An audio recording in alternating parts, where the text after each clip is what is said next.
đơn vị giám khảo. Là để các bạn có mặt trong ngày hôm nay.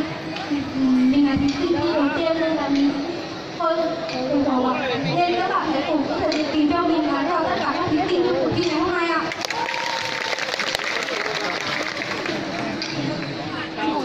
Đến với cuộc thi ngày hôm nay, như chúng ta đã biết, trong những ngày lễ Tết không thể thiếu một chút hương thơm của vị nồng của rượu, và rượu là để chúng ta giao lưu gắn kết gắn kết tất cả mọi người với nhau.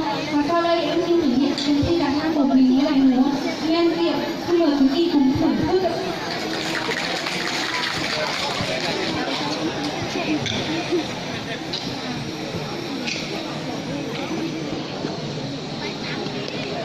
nhớ nhìn sang đây để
các bạn có thể dành cho bạn Hà một số cái lớn không ạ?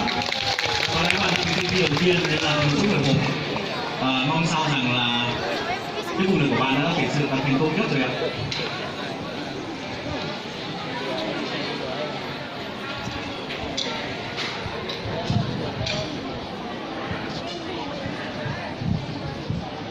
Các bạn có thể cho mình một tràng vỗ tay được không ạ?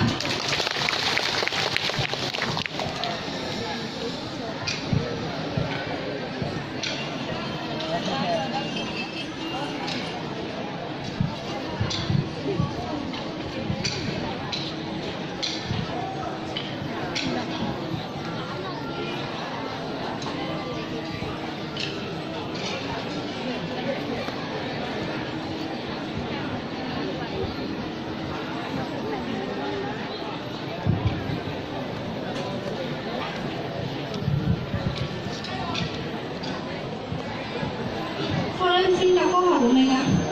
Bạn nghĩ gì về một số người không phải người dân tộc thiểu số nhưng nhận bố mẹ nuôi là người dân tộc thiểu số để hưởng chế độ chính sách ưu đãi của nhà nước ạ?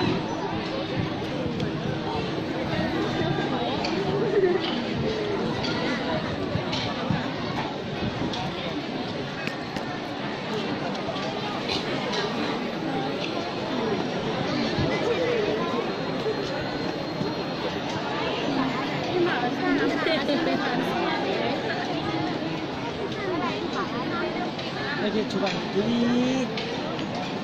Đi.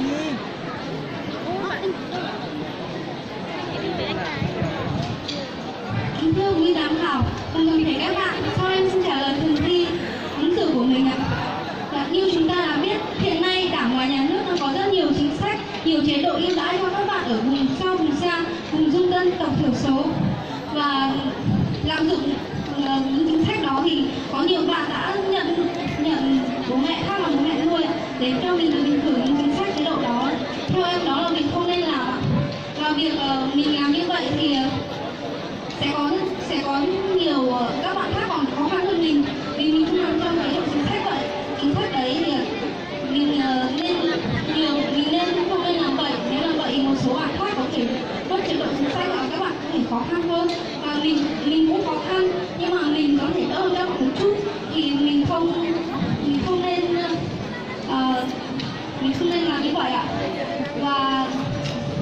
Và việc làm như vậy thì sẽ làm cho nhiều bạn, có thể là nhiều bạn sẽ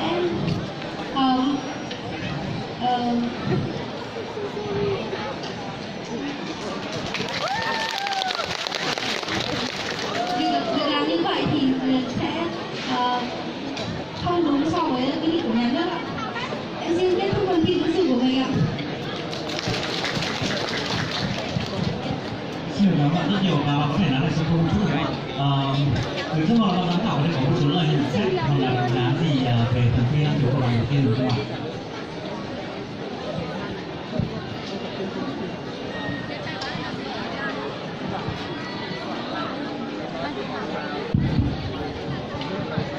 Trước hết thì tôi xin gửi lời chúc và mừng với em đã hoàn thành cái phần thi của em.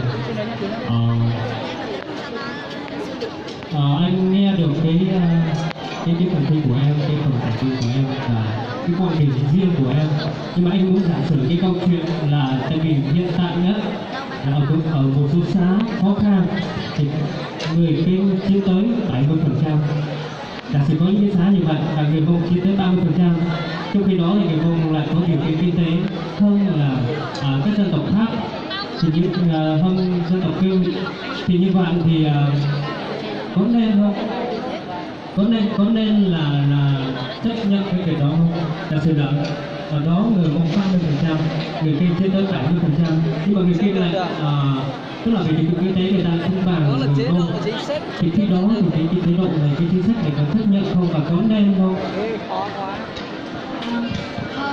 Em xin trả lời câu hỏi của anh. Đối với trường hợp mà anh đưa ra thì theo em là không nên, tại vì là theo em được biết thì ở đâu cũng vậy, sẽ có người khó khăn và người bình thường, nên là nếu không phải là tất cả các bạn người Kinh đều là các bạn có điều kiện kinh tế khó khăn, và một sự thật là nhiều dân tộc mình thiểu số ạ sẽ có điều kiện hơn cả các bạn ạ. Nên là đối với trường hợp của anh thì không, theo anh là